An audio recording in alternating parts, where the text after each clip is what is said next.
KGF chapter 2 में fans को सालार यानी प्रभास का क्रॉसओवर भी देखने को मिलने वाला है। लेकिन कैसे, ये जानने के लिए आपको हमारी ये फैन थ्योरी वीडियो पूरी देखनी पड़ेगी। जैसा कि ट्रेलर में हम देख चुके हैं कि रॉकी कहता है कि मेरी दोस्ती लायक कोई यार नहीं और मेरी दुश्मनी झेल सके ऐसी तलवार नहीं।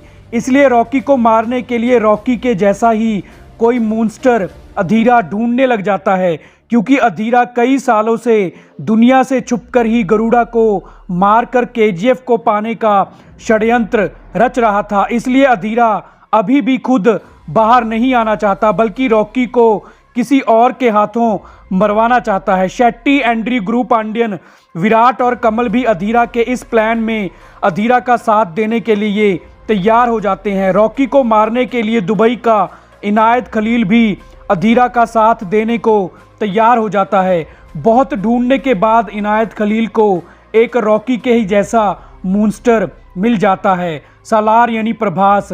सालार इटली का बहुत बड़ा माफिया डॉन है। इनायत खलील ने कई साल पहले सालार की मदद जेल से भागने में की थी, जब सालार ने इनायत खलील से वादा किया था कि वो लाइफ में एक दिन उसके काम जरूर आएगा। इनायत खलील सालार को इंडिया बुला लेता है। सालार रॉकी को केजीएफ में ही जाकर मारने को तैयार हो जाता है। अब जैसे रॉकी को भेजा गया था गरुड़ा को मारने के लिए, वैसे ही प्लान बनाकर सालार को केजीएफ भेजा जाता है रॉकी को मारने के लिए। केजीएफ में जब रॉकी इंजीनियर्स के साथ कंस्ट्रक्शन वर्क के बारे में डिस्कस कर रहा होता है, तभी वहां सीमेंट के बैग्स से लोडेड ट्रक्स केजीएफ में एंट्री कर रहे होते हैं।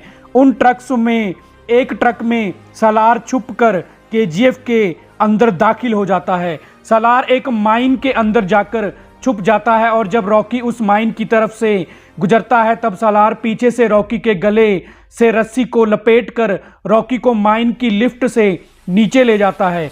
अब सालार और रॉकी के बीच में जबरदस्त फाइट होती है। दोनों में से कोई भी हार मानने को तैयार नहीं होता।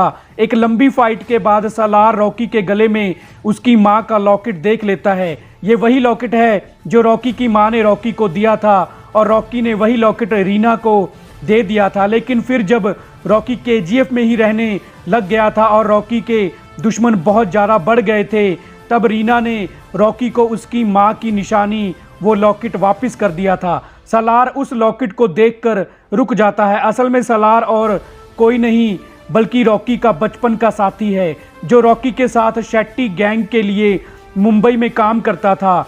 दोनों मिलकर बूट पॉलिश किया करते थे। लेकिन सालार बचपन में रॉकी को मिलने के 6 महीने बाद ही शेट्टी गैंग से भाग गया था। सालार इसलिए रॉकी का असली नाम यानी राजा कृष्णप्पा बैरिया तो जानता था, लेकिन जब राजा ने अपना नाम रॉकी रखा तब सालार रॉकी के साथ नहीं था। लेकिन सालार रॉकी की मां के लॉकेट को पहचान लेता है। सालार बचपन से ही रॉकी के हौसले से वाकिफ था। सालार रॉकी को अपने बारे में याद दिलवाता है और उसको मारने के प्लान के बारे में सब कुछ बता देता है। सालार रॉकी को कहता है कि मैं जानता हूं कि तू किसी को अपना दोस्त नहीं मानता और ना ही तुझे किसी दोस्त की ज़रूरत है। तू अकेला ही अपने मकसद को पा लेगा, लेकिन मैं तुझे अपना दोस्त मानता हूं, इसलिए मैं तेरे खिलाफ नहीं जा सकता।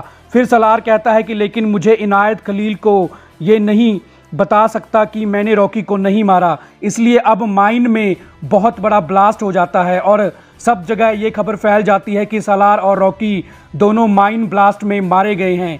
ये खबर सुनते ही अधीरा, इनायत खलील, एंड्रयू, शेट्टी, कमल और गुरु पांड्यन, विराट ये सभी केजीएफ में आ जाते हैं। रमिका सेन जो पहले ही रॉकी के खिलाफ डेथ वारंट इशू कर चुकी थी, केजीएफ पर इंडियन आर्मी को हमला करने के लिए भेज देती है। रीना केजीएफ के मजदूरों को लेकर केजीएफ से बाहर किसी सेफ जगह पर चली जाती है। अधीरा अपने आदमियों के साथ इंडियन आर्मी पर फायरिंग करना शुरू कर देता है। इंडियन आर्मी के हमले में इनायत खलील मारा जाता है। जैसे ही सभी गैंगस्टर अधीरा के साथ उस माइन की तरफ रॉकी की लाश देखने के लिए जाते हैं, तभी रॉकी जो असल में जिंदा होता है उन पर अकेले ही हमला कर देता है। सालार रॉकी को उसकी जंग अकेले लड़ने के लिए छोड़कर चला गया था, क्योंकि सालार जानता है कि रॉकी को अपनी जंग लड़ने के लिए किसी की भी ज़रूरत नहीं है। रॉकी एक एक करके सबको मार देता है और आखिर में अधीरा और रॉकी के बीच में ज़बरदस्त फाइट होती है और अधीरा भी रॉकी के हाथों मारा जाता है।